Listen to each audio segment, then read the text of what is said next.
So fitness అంటే ఏంటి? To say you frankly నేను ఫిట్‌నెస్ గురించి ఎక్కడ చదవలేదండి. ఎందుకంటే కొన్ని ప్రాక్టికల్ థింగ్స్ బుక్స్‌లో కూడా దొరకవు. ఆ ప్రాక్టికల్ థింగ్స్ మన ఎక్స్‌పీరియన్స్‌తో మనం ఒకటి అనుకుని మనం ముందుకెళ్ళిపోతూ ఉంటాము. ఫర్ ఎగ్జాంపుల్ ఫిట్‌నెస్ అనంటే ఏమేం కాంపోనెంట్స్ ఉంటాయన్నారనుకోండి, ఏ పుస్తకంలో నాకు దొరకలేదు. నా ఎక్స్‌పీరియన్స్ ప్రకారం నాకు ఫిట్‌నెస్‌లో 3 కాంపోనెంట్స్ ఉంటాయని నేను ఇదివరకు ఒక షార్ట్ చేశాను. దాంట్లో ఫిట్‌నెస్ అంటే నెంబర్ 1 స్ట్రెంగ్త్ ట్రైనింగ్, అంటే మనకి స్ట్రెంగ్త్ ఉండాలి.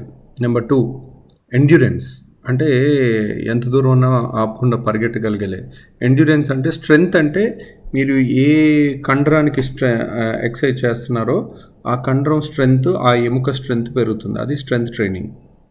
అదే ఎండ్యూరెన్స్ అంటే ఏంటంటే ఎంతసేపు చేయగలుగుతున్నారు మీరు ఆపకుండా. అంటే ఒక జాగింగ్ చేస్తున్నారు, రన్నింగ్ చేస్తున్నారు, 2 కిలోమీటర్లు చేయగలరా, 5 కిలోమీటర్లు చేయగలరా, 20 కిలోమీటర్లు చేయగలరా, దట్ ఈస్ ఎండ్యూరెన్స్. దాంట్లో ఏంటంటే మీ గుండె మీద లోడ్ పడుతుంది.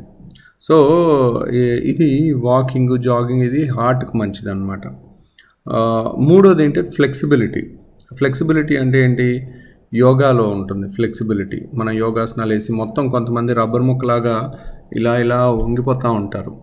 సో కొంతమంది బార్న్ ఫ్లెక్సిబుల్ ఉంటారు, కొంతమంది బాడీ చాలా స్టిఫ్గా ఉంటుంది. బట్ విత్ ప్రాక్టీస్ కొంచెం రిజిడ్ బాడీస్ కూడా చాలా ఫ్లెక్సిబుల్గా, కొంతమందిని చూస్తే అసలు ఫ్లెక్సిబుల్గా ఉంటారా అని అనిపిస్తుంది, అద్భుతంగా చేస్తారనమాట.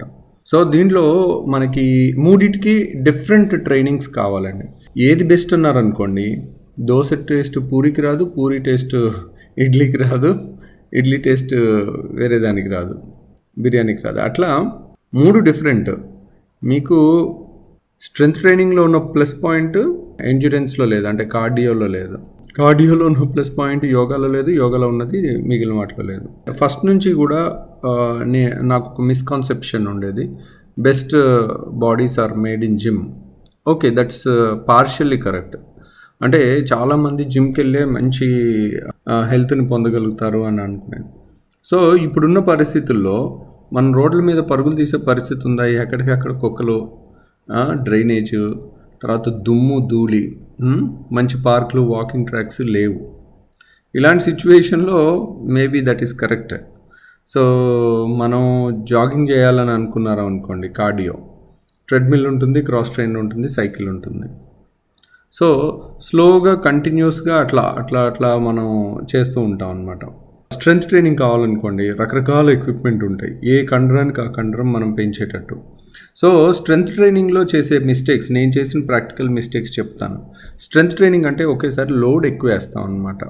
లోడ్ ఎక్కువ వేస్తే మనకి చాలా కండరానికి డ్యామేజ్ జరిగి అది ఇంకా బాగా అవుతుంది అనమాట. స్ట్రెంగ్త్ ట్రైనింగ్లో తీసుకోవాల్సిన అతి ముఖ్యమైన ప్రికాషన్ ఏంటి అంటే, స్ట్రెంగ్త్ ట్రైనింగ్ చేసేవాళ్ళు ఇష్టం వచ్చినట్టు గైడెన్స్ లేకుండా చేస్తే కనుక మన బాడీకి డ్యామేజ్ ఎక్కువ జరిగే అవకాశం ఉంటుంది.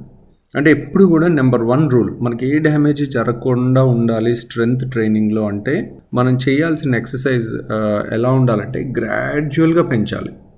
గ్రాడ్యువల్గా అంటే ఈరోజు 1 kg చేసి రేపు వెంటనే 10 kgలు చేసేయకూడదు. 1 నుంచి 1, 10, 20, 30 చేసిన తర్వాత ఈజీగా అలవాటు అయిపోతుంది. 2 నుంచి 3, 3 నుంచి 4. Rome was not built in a day అంటారు కదండి. అంటే ఒక రోజులో మనం అద్భుతాలు సృష్టించలేము, ఒక నెలలో చేయలేము. కానీ ఒక డివోషన్తో, ఒక డిసిప్లిన్తో కొన్నాళ్ళు కష్టపడితే కనుక మనకి మంచి రిజల్ట్స్ వస్తాయి. స్లోగా జిమ్లో చేసుకుంటూ స్లోగా గ్రాడ్యువల్గా పెంచుకుంటూ వెళ్తుంటే మన బాడీ కూడా దానికి తగ్గట్టుగా మారిపోతూ ఉంటుంది. సో అట్లా ఎప్పటి నుంచో జిమ్ చేస్తూ ఉండేవాడిని. దాంట్లోనే కార్డియో చేసేవాడిని, దాంట్లోనే స్ట్రెంగ్త్ ట్రైనింగ్ చేసేవాడిని. కానీ కార్డియో చేస్తే ఎంతసేపు చేస్తాం, ఒక 20 minutes చేస్తాం, అంటే ట్రెడ్మిల్ మీద కానీ క్రాస్ ట్రైనర్ మీద కానీ. లాక్డౌన్లో జిమ్లన్నీ మూసేశారు. అప్పుడు ద ప్లస్ పాయింట్ ఏమైందంటే, ఇంకా బయట క్లోజ్డ్ ప్లేసెస్లో వెళ్ళటానికి లేదు కాబట్టి బయట మనం జాగింగ్కి వెళ్ళటం మొదలైంది. అప్పుడు బయట పొల్యూషన్ కూడా ఎక్కువ ఉండేది కాదు కాబట్టి క్యాపిటల్కి వెళ్ళిపోయేవాడిని. అమరావతి క్యాపిటల్లో సీడ్ యాక్సెస్ క్యాపిటల్ రోడ్స్ వైడ్గా ఉండేవి, పెద్ద రోడ్లు, ఒక్క జనం పురుగు కనపడేవాళ్ళు కాదు. సో ఆశ్రమంకి ఎదురుగానే అక్కడి వరకు కార్లో వెళ్ళి, అది నది ఒడ్డున కాబట్టి వ్యూ బాగుండేది. ఒకవైపు నది, ఒకవైపు కొండలు, ఆ తర్వాత పెద్ద పెద్ద రోడ్లు. అసలు ఎవ్వరూ కనపడేవాళ్ళు కాదు. చక్కగా వెళ్ళి జాగింగ్ చేద్దామని మొదలు పెడితే టు మై సర్ప్రైజ్ నేను 1 to 2 కిలోమీటర్స్ కూడా ఆపకుండా పరిగెట్టలేకపోయాను. సో పరిగెట్టలేకపోతే ఇదేంటి ఇంత తొందరగా ఆయాసం వస్తుంది, జాగింగ్ కూడా చేయలేకపోతున్నాను. ఎందుకంటే మనం ట్రెడ్మిల్ మీద పరిగెట్టినా ఫుల్ స్పీడ్లో పరిగెట్టం యూజువల్గా 6, 7 అలా పెట్టుకుని చేస్తాం. Then I started seeing the videos. Marathon running ఎలా చేస్తారు 42 కిలోమీటర్లు?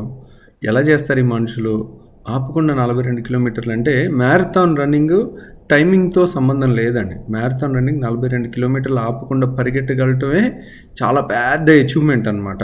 మీ ఆరోగ్యానికి ఒక గోల్డ్ మెడల్ లాంటిది అది. సో వాళ్ళు మీరు చూస్తే మీరు వీడియోస్ చూడండి, మ్యారథాన్లో అమెరికాలో 60 ఏళ్ళు దాటిన వాళ్ళు ఎంతమంది గుంపులుగా మ్యారథాన్ 42 కిలోమీటర్లు చేస్తుంటారు.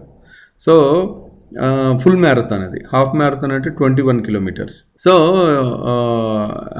ఆ వీడియోస్ ఆపకుండా చాలా చూస్తే అసలు ఆశ్చర్యం వేసింది. There is a world record, మీకు ఎంతో తెలుసండి. కిప్చోగి అనే కెన్యా రన్నర్ అనమాట. తను 2 hours లోపల 2 గంటల లోపల మ్యారథాన్ ఫినిష్ చేసిన ఒకే ఒక పర్సన్ ఇన్ దిస్ వరల్డ్ తననమాట. అవన్నీ చూస్తుంటే అరే వీళ్ళు ఇంత చేశారు, ఒక 5 కిలోమీటర్లు పరిగెట్టలేమా, ఇంత వరస్ట్గా ఉందా మన ఫిట్నెస్ అన్న ఒక ఆలోచన కలిగి స్లోగా 1 కిలోమీటర్ పరిగెట్టి ఆయాసం రాగానే మళ్ళీ కొంతసేపు నడిచి ఇంకో కిలోమీటర్ నడిచి మళ్ళీ ఇంకో కిలోమీటర్ పరిగెట్టి మళ్ళీ ఇంకో కిలోమీటర్ నడిచి అట్లా స్లోగా చేస్తే 2 months అయ్యేసరికి, అంటే ఎవ్రీడే 1 to 2 hours అట్లా ప్రాక్టీస్ ఆపకుండా చేసి 2 months అయ్యేసరికి అట్లీస్ట్ పీక్లోకి వచ్చిందనమాట. ఇది జాగింగ్, కార్డియో. ఇంకప్పుడు అదొక్కటే చేసేవాడిని నేను. 2 months లాక్డౌన్ అయిపోయాక నేనేం సాధించాను అంటే కనుక జాగింగ్లో ఆపకుండా 22 కిలోమీటర్స్, అంటే హాఫ్ మ్యారథాన్ కన్నా ఎక్కువ, 1 కిలోమీటర్ ఎక్కువే చేశాను. 22 కిలోమీటర్స్ 1 hour 50 minutesలో చేశాను. సో అంటే గంట 50 నిమిషాల్లో ఒక్క క్షణం కూడా రెస్ట్ లేదు. అంటే ఆపకుండా అసలు ఆ హై ఫీలింగే వేరే లెవెల్లో ఉంటుంది. అంటే you feel like you are దూసుకుపోతున్న ఫీలింగ్ ఉంటుంది, చాలా బాగుంటుంది. సో అది తర్వాత బ్రేక్ వచ్చింది మళ్ళీ వేరే కారణాల వల్ల. లాక్డౌన్ అయిపోయి పరిస్థితులు కొన్నాళ్ళు చేశాను, ఇంకో 2-3 నెలలు చేశాను. ఇంకా ఆ తర్వాత స్లోగా అది బ్రేక్ వచ్చింది. కాకపోతే ఏంటంటే ఆ ఫీల్ని యూ విల్ ఎంజాయ్ లాట్. స్లోగా మీరు కష్టపడి స్లోగా మీ బాడీని పెంచుకుని కెపాసిటీస్ పెంచుకున్న తర్వాత వచ్చే ఆనందం ఉంటుంది చూడండి, అది చాలా హ్యాపీనెస్ ఇస్తుంది అనమాట. ఓకే అంటే మన బాడీ కూడా తట్టుకోగలుగుతుంది, మనం కూడా చేయగలుగుతాము. స్లో అండ్ స్టడీగా చెయ్యాలి ఇది అనేది అట్లా. సో కాబట్టి అందరినీ హాఫ్ మ్యారథాన్ చేయమని. ఇప్పుడు నేను అప్పుడు చేశాను, ఇప్పుడు ఎప్పుడు చేయలే. ఇప్పుడు ఈ 6 నెలల్లో నేను ఎప్పుడు మ్యారథాన్ కానీ హాఫ్ మ్యారథాన్ కానీ ఏమీ చేయలే. మ్యాక్సిమం 5 kilometers చేసి ఉంటాను ఈ మధ్యకాలంలో. నేను చెప్పాలనుకున్న పాయింట్ ఏంటంటే, మీరు మీ బాడీకి స్లోగా ఏది అలవాటు చేసినా అది బాడీ అలవాటు చేసుకుంటుంది. దానికి చాలా మంచి డిసిప్లిన్ కావాలి. అండ్ తొందరపడిపోయి తొందరగా రిజల్ట్స్ రావాలని అనుకోవద్దు. స్లోగా చేస్తూ ఉండండి. జిమ్లో కూడా నేను ఒకసారి హెవీ వెయిట్ చేయబోయి నడుము కొంచెం పట్టేసింది. ఆ నొప్పి తగ్గడానికి నాకు 3 months to 6 months పట్టింది. జిమ్లో మనం ఇష్టం వచ్చినట్టు చేస్తే బాడీకి రెస్పెక్ట్ ఇవ్వకుండా కొన్ని వెయిట్స్, దానివల్ల డ్యామేజ్ కూడా ఎక్కువ జరుగుతుంది. సో అదొకటి గుర్తుపెట్టుకుని స్లో అండ్ స్టడీగా వెళ్ళండి. తక్కువ వెయిట్ వేసుకుని, అక్కడ కావాల్సింది ఏంటంటే కఠోరమైన డిసిప్లిన్, కఠోరమైన వెయిట్లు ఎత్తటం కాదు. స్లోగా, అంటే ఇదేదో ఈ జీవితాశయం లాగా ఉండాలి కానీ ఏదో ఒక 10 రోజుల్లో నేను మైక్ టైసన్ లాగా అయిపోతానో లేకపోతే ఎలాగైపోతానో అంటే అది జరగదు. స్లో అండ్ స్టడీగా వెళ్ళాలి. సో అలా వెళ్తే కనుక చాలా మంచి జరుగుతుంది.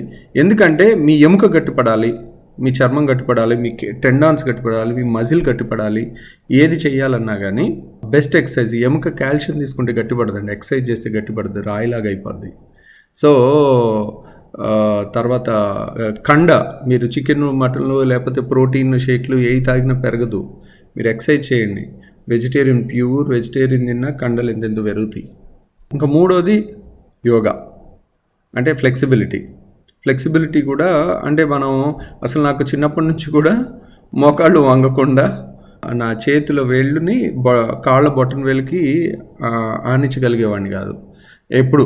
అది కూడా స్లోగా చేసి చివరికి టచ్ చేయగలిగాను.